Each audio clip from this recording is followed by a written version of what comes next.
WCBI News at 6 starts now.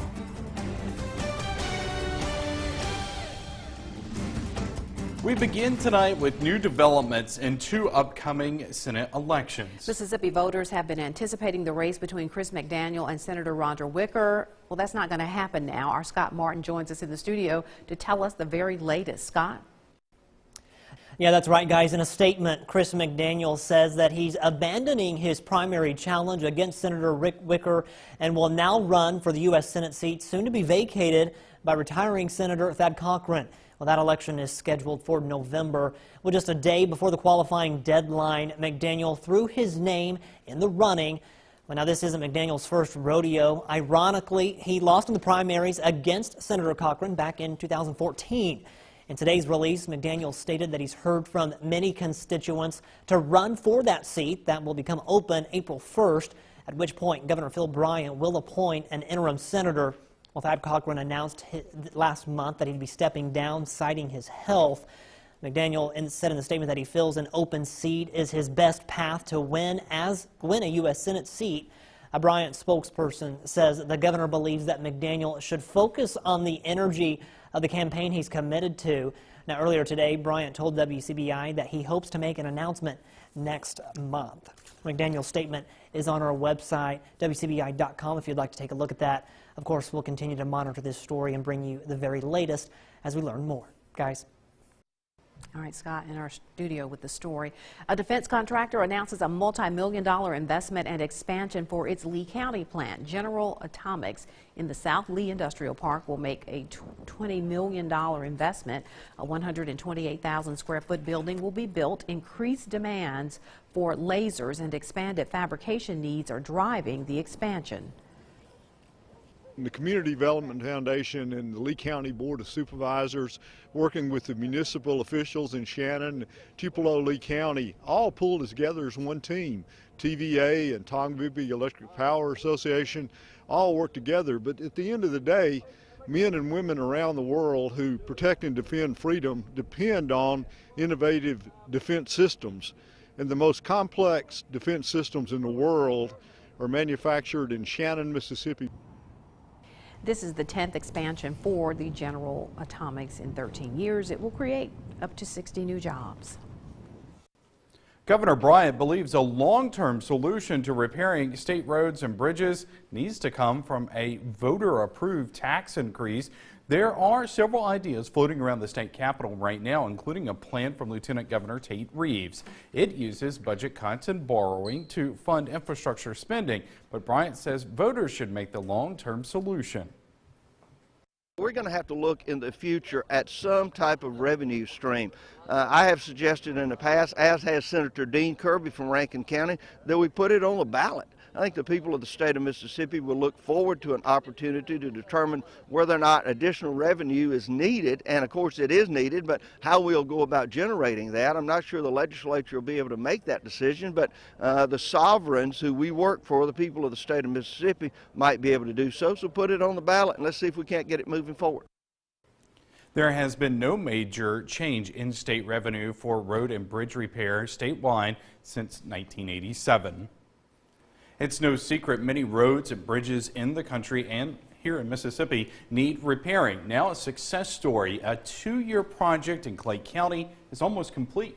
Our Victoria Bailey learns more about what this means for folks in Una. She joins us in the studio. That's right, guys. The issue began in 2015 after the Lake Grove Bridge went through its first facelift, carrying a price tag of $10,000. Now, shortly after, federal road and bridge inspectors deemed the bridge unsafe. But I learned today the fight is almost over to reopen the road. The supervisor can't tell the contractor, well, look, you need to open this road up. That's what I would love to do, and that's what I tried to do. It hadn't happened. The fight to reopen this bridge on Lake Grove Road has been a 2-year battle. Clay County District 4 Supervisor Shelton Dean says although the work is almost complete, there are a few obstacles in the way of clear passage. Once we let a contract, it's not no longer the county road or the county bridge. It belongs to the contractor. Once the contractor come back to the engineer and say the contract is completed, then the engineer, he will inspect the project. And if the engineer accepts the project, then he will bring the project back to the board and say, well, look, guys, this is a finished product. So then what we'll do then, the board will accept the county road and bridge back into the road register. Then it belongs to the county. Mother Nature hasn't been cooperative either, leaving the ground too wet for crews. Pamela Pulley lives a few miles away from the bridge, making it her primary route in and out of the area. It's been difficult because, like, we have to go down to Siloam Water, down on Highway 50 to pay our water bill. So, in other words, now I have to go either all the way to West Point on 45, go to West Point, or either I have to go all the way around Highway 47 back around by the Lime Place to go just to pay my water bill. That's about 30 additional miles for Pulley to drive. Her home, along with 50 others, have been left to find new routes. The rural Clay County residents impacted are also worried about their safety. For instance, have emergency if the ambulance come out, that's a long ways for them to have to come from where they're at all the way down 45 to get here versus they just could have came straight down 50 and come straight on through Siloam Unit and then they're here. Pulley is thankful the bridge will soon be open. I was noticed that how much it done came a long ways from when I had saw it, and then yeah, I guess they're gonna put the asphalt back down. But now the bridge, one thing I can say, is there, so it's gonna be there now. We won't have to worry about being out of our way anymore any longer. So yeah, they done came a long way. Dean hopes everything is wrapped up by May. All right, good to see that project coming to a close. No doubt. All right, let's turn things over to Chief Meteorologist Keith Gibson. Perfect weather to be out there fixing a bridge today. Lovely sunshine, a live look in Vernon, Alabama at Durham's Pharmacy. Looking back to the west, look at that. The sun all day long, that blue sky all day long. We're going to do it again tomorrow, too, with warmer temperatures. Right now, we've got widespread 50s around here. Philadelphia at 60s, so that's a sign of some warmer weather that's trying to squeeze its way back on into the region. Not so much this evening, though. 50s, then some 40s, lows down into the mid to low 30s, so another frost or freeze is possible tonight. But again, warmer starting tomorrow. The full forecast in just a few minutes. A Clay County woman dies after a horrific crash in Starkville earlier this week. 47-year-old Tanya Graham of Cedar Bluff died yesterday as a result of the injuries in the Monday morning accident. The crash happened on Lampkin Street between Russell and South Montgomery. Starkville police say only 3 of the 4 vehicles involved were occupied. Witnesses at the scene tell WCBI that a car traveling at a high rate of speed hit another vehicle from behind. The crash remains under investigation. Investigators continue today to try to identify human remains found in Lowndes County. A man discovered a human skull in his backyard just off Hughes Road. Our Jory Talley joins us live with the latest. I'm standing in front of one of the areas where investigators have been searching for more possible human remains. Coroner Greg Merchant says it was easy to determine that the skull was that of a human. The hard part is trying to determine the person's identity. We know it's somebody. We do know that, so we're just going to try to determine who it is at this point. Several pieces of bone were discovered in the backyard of this home and in the surrounding woods. Lowndes County investigators believe the owner's dogs are how the remains wound up in plain sight. They're very curious, and we've seen them out here digging around in the woods and things like that. So we think that a lot of these animal bones, and possibly this as well, I mean, can't think of any other way it would have got there. That they possibly have recovered it, dug it up somewhere and brought it here. Lowndes County Coroner Greg Merchant says the dogs could lead investigators to more evidence. A t-shirt or some clothing could be put on these dogs and let them wear it and get their smell on it. And then we could possibly bring a dog out, a canine, that could follow that scent trail of where these dogs are going.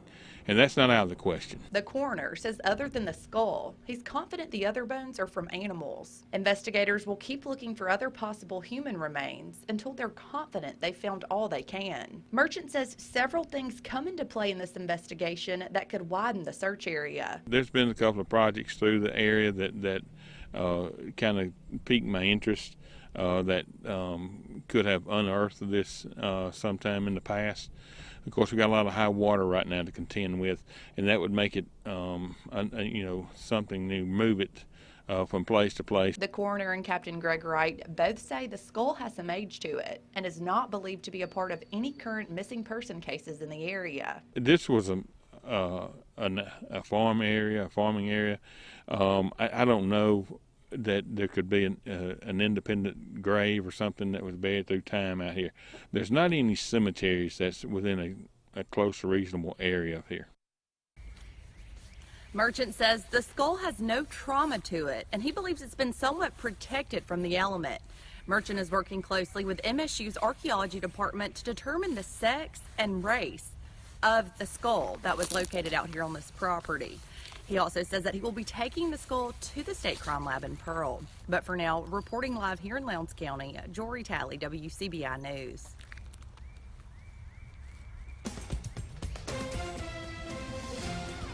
Coming up, sometimes just teacher isn't enough. When we come back, we meet an educator who wears many hats in and out of the classroom.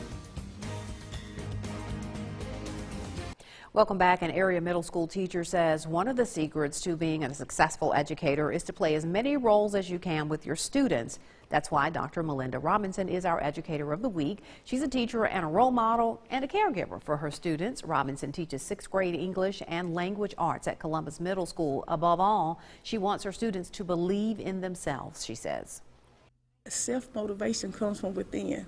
That the things that goes on around them should not motivate them to do good, to want to be the best. I want them to reach deep down inside and to pull out what's inside them and help them to become whatever they need to be. If you would like to nominate an educator, just visit WCBI.com. Stay with us, your full forecast when we come back. WCBI's Educator of the Week is brought to you by Food Giant, where your neighbors are the owners. So nice to see you. Gorgeous weather out there. A live look in Tupelo. There's the setting sun. Great weather this evening. We stay clear through tomorrow. The warm air will return on Thursday. Don't forget, tonight we may see a frost or freeze again. Storm chances return Friday, and that opportunity for rain will continue into the weekend and Monday of next week. 50s for us, 60s down south right now. The air is very, very dry locally and across all of the lower 48. It is extremely dry, but moisture will be coming on back later this week, and we'll have a chance for some showers and storms Friday, Saturday, Sunday into Monday. Right now, it is just bone dry. Too dry for any rain or any clouds for that matter. 32 as an average tonight. Some spots could be a little bit cooler than that. Some spots may be a little bit warmer. Low to mid 30s tonight, and a chance for a frost or freeze. Here's our planner for Thursday. 30s, then 60s, around 70 in the afternoon. Winds from the southwest though, 10 to 15, maybe gusting up to about 20 miles per hour. So still some gusty conditions out there, but it will be a warmer wind. Widespread 60s and 70s in the region. We're programming weather radios again and talking about severe weather awareness Monday at the Walgreens in downtown Louisville of next week, and also next week Tuesday between 4 and 6 at the Kroger in Columbus. We hope to see you there at one of those events. Energy back to the west, showers, storms, and some clouds, even some snow out that way. That energy is coming our way. Not so much for tomorrow. Look at all of that sunshine, crystal clear conditions. Clouds return on Friday. We will have an opportunity for some rain and storms during the daylight hours. You don't really see a lot right there, but it's possible. Even into the evening and overnight, there could be a wave of storms that could be locally strong, possibly severe.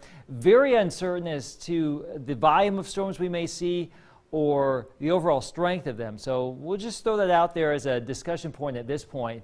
It just requires some more information. A boundary will set up here Saturday into Sunday, so our rain chances will not go away. We still have the opportunity for some rain Saturday, more so probably into Sunday and Monday, sometime in that time frame. Late Sunday into early Monday, we may see some more active weather in the region. But again, very uncertain at this point. It will be much, much warmer, mid to upper 70s Saturday, Sunday into Monday, cooler and drier again by the middle of next week. There's your forecast. Sports is coming up next. Idaho is brought to you by your local Ford dealers. Go further. Ole Miss reportedly has their new head men's basketball coach. Multiple sources and reports confirm Kermit Davis will be the new head men's basketball coach at Ole Miss. Davis is a Mississippi State grad and a Leakesville, Mississippi native. He's 332 and 187 and 16 years as head coach at Middle Tennessee. Very well connected in the Magnolia State. He's expected to bring some of his coaching staff from Middle Tennessee to Oxford with him.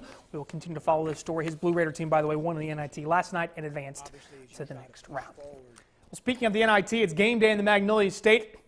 As Mississippi State men's basketball back in the postseason for the first time in 6 years tonight, the Bulldogs host Nebraska in the first round of the NIT. WCBI's Jonathan Flippo live from the hump with a preview. Jonathan. All right, thank you, Robbie. It is postseason play tonight for the Mississippi State men's basketball team as they're back in the postseason for the first time since 2012. And tonight they take on a team in Nebraska, the 5th seed coming into the NIT tournament of the opening round. Now, Mississippi State, they're coming into tonight's game without one of their impact players, and Nick Weatherspoon, who got hurt last Friday against Tennessee and with a hip bone contusion, but Coach Howland has not ruled him out for the rest of the postseason. Now, coming up tonight, we're just about an hour and a half away till the tip-offs up, but we'll have highlights tonight here at 10 on WCBI Sports. Reporting live here in the Humphrey Coliseum, Jonathan Flippo, WCBI Sports. All right, thank you very much, Jonathan. We'll have more on that game coming up at 10. Hail State Hoops getting set for the NCAA tournament in Starkville, and their head coach in the running for a major national award. That's Vic Schaefer, named one of 4 finalists for the Naismith Women's Basketball Coach of the Year. Schaefer led the Bulldogs to their first undefeated regular season in program history. They're a 1 seed, and we'll hear more from the Bulldogs coming up Friday in their NCAA tourney press conference. Let's hit the diamond for some baseball action from today. The Golden Triangle Baseball Classic at Starkville Academy. Volunteers hosting Indianola Academy. Bottom 2, Volunteers have a 2-0 lead. Mason Heflin going to rip one to center. That's going to score Garrett Lewis. 3-0 Starkville Academy. Now bottom 4. This is not a replay. It's Mason Heflin again. This time going to right center would score Ben Owens. That gives Starkville Academy a 4-1 lead. Top 6. Will Miller would get a strikeout as the Volunteers. They seem to have that mental edge against Indianola. It doesn't matter what sport it is now. They beat them for a state title in football, doing well in basketball, and did it in baseball today as they won 5-1 over Indianola. They advanced to the title game being played right now. Who is that title game against? This was the winner between Heritage Academy and Oak Hill. Top 1, one runner on for Oak Hill, and Dylan Scott says, "See you later." This deep shot to left is over the wall. It's a 2-run bomb. Or deep shot to center, I should say. Straightaway center. Raiders take a 2-0 lead. Still in the inning, Ethan Bryan going to put one into left center. It gets down. That would score Collins Brown. So Oak Hill Academy takes a 3-0 lead. They're on their way to the title game because they're up 5-0 in the third until Carter Putt starts the rally for the Patriots. This just rip into center. That would be a base knock, scoring Noel Fisher. Cuts the lead to 4. And then Blaze Berry would be up with the bases loaded after that. And Blaze Berry's going to have himself a Berry bomb. This one is way out of here. Grand slam. Heritage Academy rallies to win it 8-5. They are in action against Starkville Academy right now in extra innings for that title. I also want to mention Ole Miss defeated Georgia State 16-2 in baseball today. Rebels are now 17-1 overall. They are rolling up. MSU baseball team in action tonight as well. We'll have highlights at 10. Also, bracket challenge. Go to WCBI.com and join that. That's it for sports. Last look at your forecast next. Chilly again tonight, but 70 or so tomorrow, tons of sun. Rain chances to return Friday for the weekend too, but it will be warmer. Folks yelling at me because it's so cold, but the warmth's coming on back. I would never yell at you. Not you, but other folks have. Okay, don't yell at him. That's right. All right, thanks for joining us, everyone.